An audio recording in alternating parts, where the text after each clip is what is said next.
What he did at Suzuka in 1990 was just stupid. It was silly. Sometimes there was that lack of self-control, which that bordered on the super dangerous, because there's another 24 cars full of fuel coming down the road at 150 miles an hour behind you.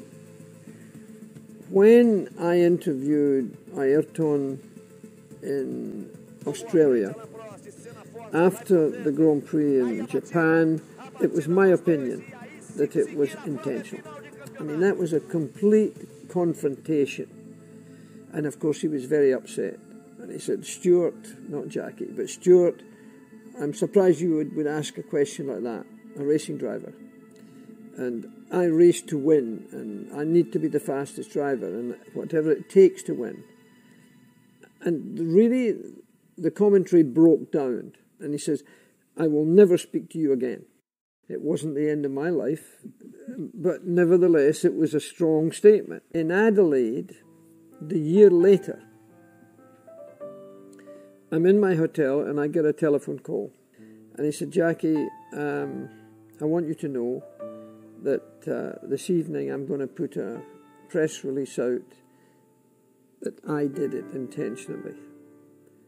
And I want to clear the matter up with you, which I thought was a very nice gesture. He said, could you come round to my hotel so we can talk about the future? So I went round and we spent 2 hours together. He wanted to take a bigger interest in safety. He thought there was a lot more to be done. So we had a really positive conversation and a big hug at the end of the conversation. He wasn't a dirty driver.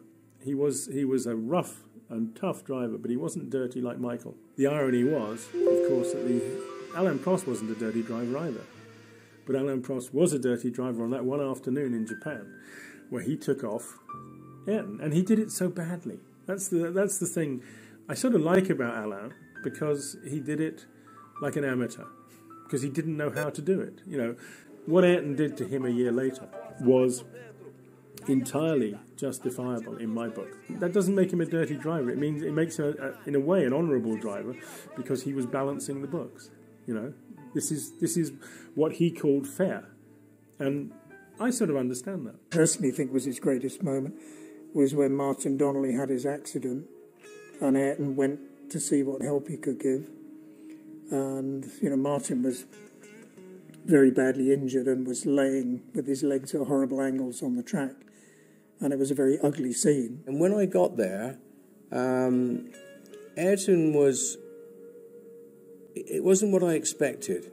I expected to see Ayrton upright, saying, what's going on? Is he going to be okay? Thank you, and then go. But he was emotionally involved with what had happened. He was crying, he had tears, and he was emotionally charged. And that was strange for me, because I thought Ayrton was hard. I thought he was harsh. I thought he was beyond that kind of emotion, but the emotion was just pouring out of his body. Quando você vê situações como essas, você pensa realmente até quando você vai resistir a tudo isso, se você vai passar por tudo isso e sair ileso, sair bem, não só fisicamente, mas psicologicamente. Será que, de repente, depois de tanto sucesso, não está na hora de dar tempo? And then, when it was all cleared away, Ayrton got back in the car and just drove the wheels off it and went faster than anyone. I massively admired the fact that he was prepared to explore his own personality and his own character and face that challenge. Você se desequilibra para encontrar os meios para se reequilibrar e alguns minutos mais tarde sentar no carro e acelerar. É muito especial. Biggest compliment you can do to a human being, even when you're dead for such a long time, that you are still remembered. And when you're remembered, you must have done something very special.